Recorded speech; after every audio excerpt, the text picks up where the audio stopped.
નમસ્કાર મિત્રો, સ્વાગત છે તમારું માર્કેટ બુલેટિન ચેનલમાં.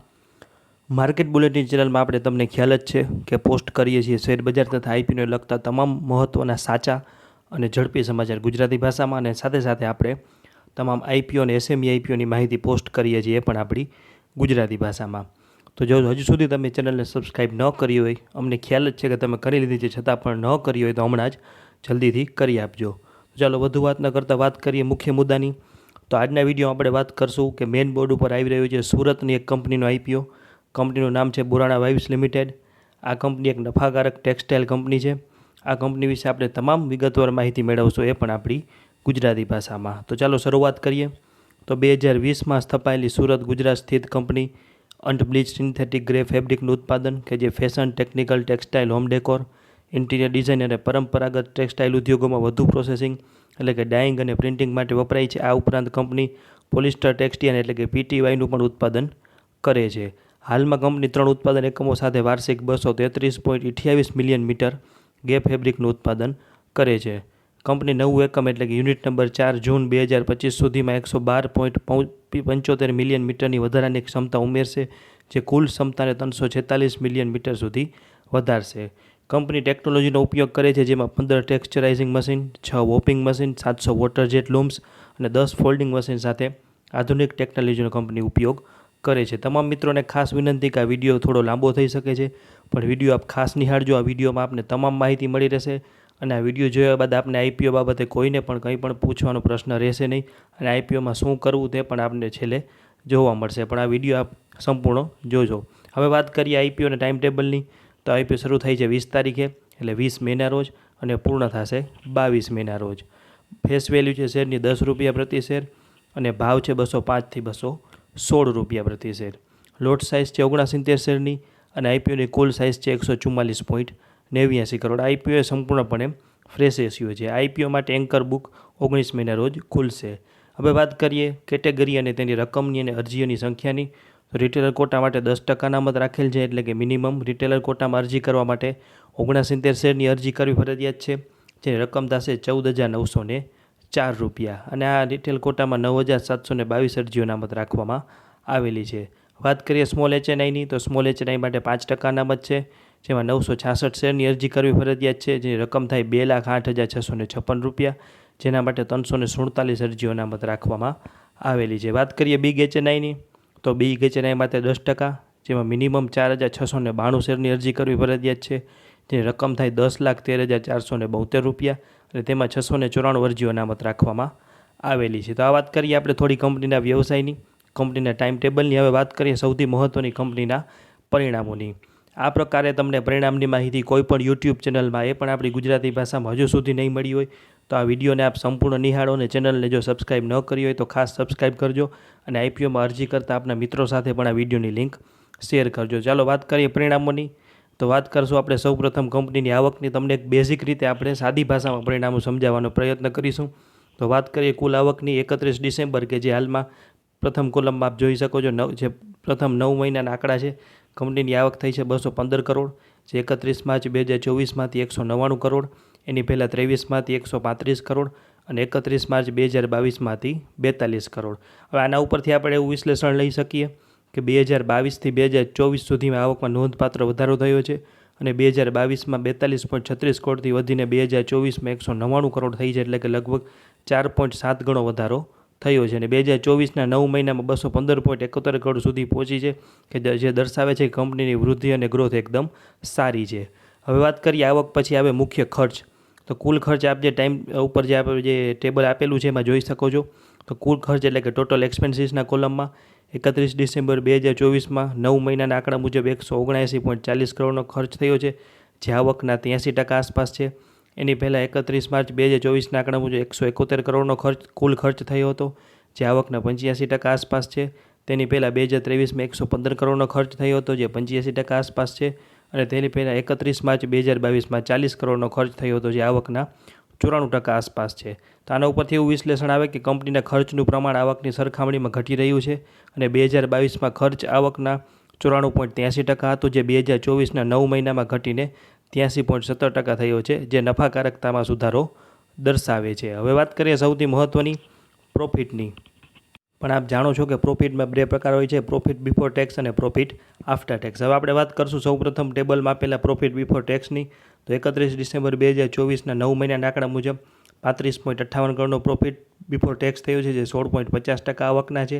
31 માર્ચ 2024માં 28 કરોડ હતો, 2023માં 19.89 કરોડ હતો અને 2022માં 2.19 કરોડ હતો. આના ઉપરથી એવું વિશ્લેષણ આવે કે નફામાં પણ સતત વધારો થયો છે. 2022માં નફો 2.19 કરોડ હતો, જે 2024ના મહિનામાં 35.58 કરોડ થયો છે, જે નફાનું પ્રમાણ 5.17%થી વધીને 16.50 થયું છે, જે સારી નાણાકીય વ્યવસ્થા દર્શાવે છે. હવે વાત કરીએ સૌથી મહત્ત્વની, ચોખ્ખો નફો એટલે કે પ્રોફિટ આફ્ટર ટેક્સ, તમામ પ્રકારના ટેક્સ બાદ કરીને મળતો નફો, જે આપ ટેબલમાં જોઈ શકો છો. 31 ડિસેમ્બર 2024ના 9 મહિનાના આંકડા મુજબ કંપનીએ 29.31 કરોડ રૂપિયાનો પ્રોફિટ આફ્ટર ટેક્સ કર્યો છે, એટલે કે 13.59% આવકના હિસ્સા સાથે, એટલે કે 13.59% જેવા માર્જિન સાથે.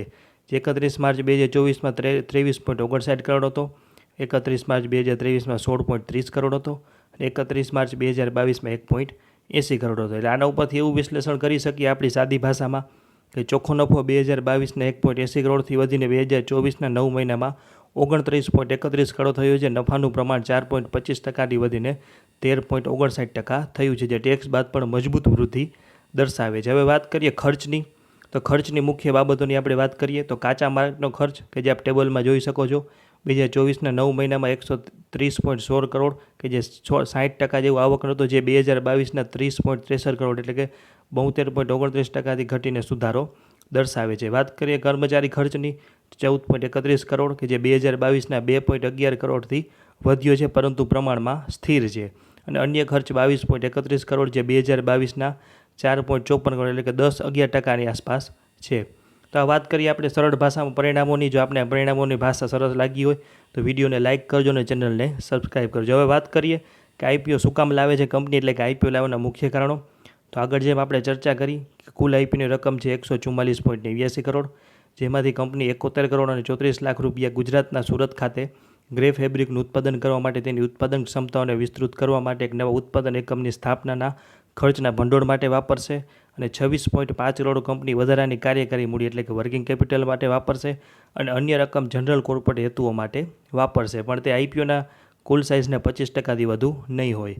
વાત કરીએ કે આનાથી શું ફાયદો થશે, તો આનાથી કંપની 71.35 કરોડના ખર્ચે નવું યુનિટ સ્થાપવાથી કંપનીની ઉત્પાદન ક્ષમતા વધશે, બજાર હિસ્સો વધશે, નફાકારકતા સુધરશે અને સિન્થેટિક ફેબ્રિકની માંગ પૂરી થશે અને આધુનિક ટેકનોલોજીથી કાર્યક્ષમતા અને ટકાઉપણું વધશે, પરંતુ તેમાં ખર્ચ અને સપ્લાય ચેનના જોખમ ઉપર ધ્યાન આપવું જરૂરી છે. વાત કરીએ કે વર્કિંગ કેપિટલની, તો આઈપીઓમાંથી 26.5 કરોડ રૂપિયાની વર્કિંગ કેપિટલ, રોજિંદા ખર્ચ, ફેબ્રિક યાર્ન ઉત્પાદનમાં વધારો, સપ્લાયર્સને સમયસર ચૂકવણી, ડિસ્કાઉન્ટ, નાણાકીય સ્થિરતા, ટેક્સટાઇલ માંગ પૂરી કરવા, સ્ટોક, નવા યુનિટ નંબર 4ની કામગીરી, સમયસર ડિલિવરીથી ગ્રાહક સંતોષને સ્પર્ધાત્મકમાં વધારવામાં આ પૈસા મદદ કરશે. હવે આપણે વાત કરીએ બધી કંપનીના વ્યવસાયથી લઈને આઈપીઓની ટાઈમ ટેબલની. કંપનીના નાણાકીય પરિણામો તમને સરસ ગુજરાતી ભાષામાં સરળ રીતે માહિતી આપી.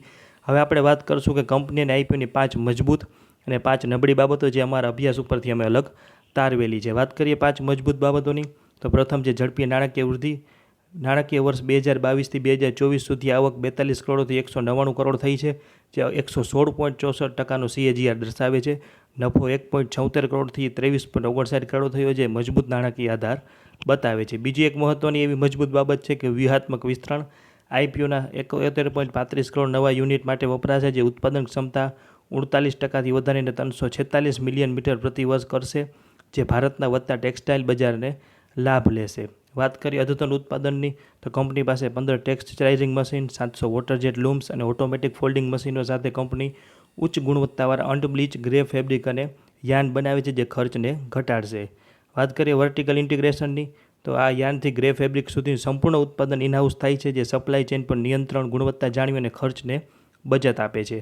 અને અનુભવી નેતૃત્વ એટલે કંપનીના પ્રમોટર મંગીલાલ અંકુર અને રાજકુમાર બોરાણા ને ટેક્સટાઇલ ઉદ્યોગનો 20 વર્ષનો અનુભવ છે, જે આરએનબી ડેનિમ્સ જેવી કંપનીઓને સફળતા દર્શાવે છે. હવે થોડી કંપનીની સામાન્ય નબળી બાબતો છે, જેમાં પ્રથમ છે કે રિલેટેડ પાર્ટી ટ્રાન્ઝેક્શન એટલે કે આરપીટી. નોંધપાત્ર વ્યવહારો આરએનબી ડેનિમ્સ, બોરાના ફિલામેન્ટ્સ અને પ્રોમોટર્સના એચયુએફ સાથે જે હિતોનો સંઘર્ષ નાણાકીય પારદર્શિતા ઘટાડો અને નફા પર અસરનું જોખમ ઊભું કરે છે. સેબીની ભૂતકાળની કાર્યવાહી કંપની ઉપર છે કે 2017માં પ્રમોટર્સ વિરુદ્ધ સેબીએ આરએનબી ડેનિમ્સમાં શેર હોલ્ડિંગ જાહેર ન કરવા બદલ 2 લાખના સમાધાન સાથે કેસ ચલાવ્યો. જે ભવિષ્યમાં કંપનીની પ્રતિષ્ઠા અને શેરના ભાવને થોડું નુકસાન પહોંચાડી શકે. પણ એક સામાન્ય બાબત કે નોર્મલ બાબત કહી શકાય. હાલમાં કેસ સંપૂર્ણપણે બંધ થઈ ગયેલ છે. વાત કરીએ ટ્રેડમાર્કની તો કંપનીનો લોગો ટ્રેડમાર્ક તરીકે નોંધાયેલ નથી, જે બ્રાન્ડની ચોરી કે કાનૂની વિવાદનું જોખમ ઊભું કરે છે. ત્યારબાદ છે ભૌગોલિક નિર્ભરતા. ગ્રાહકનો મોટો ભાગ ગુજરાત કેન્દ્રિત છે. નાણાકીય વર્ષ 2024માં 170 ગ્રાહકો મુખ્યત્વે ગુજરાતમાંથી છે, જે પ્રાદેશિક આર્થિક જોખમને વધારે છે. ત્યારબાદ વાત કરીએ થોડું ઊંચું મૂલ્યાંકન. આઈપીઓનો પી રેશિયો નાણાકીય વર્ષ 2024 માટે 24ના ગુણોત્તરથી અને નાણાકીય વર્ષ 2025 માટે 14.8ના ગુણોત્તરથી છે, જે થોડું ઊંચું છે. અને ખાસ કરીને કંપનીના આરએચપીમાં સ્પર્ધકોની માહિતીનો અભાવ છે. એટલે કંપનીએ પોતાના કોઈ લિસ્ટેડ પિયર્સની સરખામણી કરી નથી અને કંપનીએ કહ્યું છે કે અમારા કોઈ લિસ્ટેડ પિયર્સ નથી. હવે વાત કરીએ અમારા અંગત મંતવ્યની, તો આઈપીઓમાં તમામ બાબતોનો અભ્યાસ કર્યા બાદ અને સારી અને નબળી બાબતો જાણ્યા બાદ અમે અંગત રીતે આઈપીઓમાં સારાથી મધ્યમ લિસ્ટિંગ નફા માટે અરજી કરીશું. કંપનીની નાણાકીય પરિસ્થિતિ સારી છે.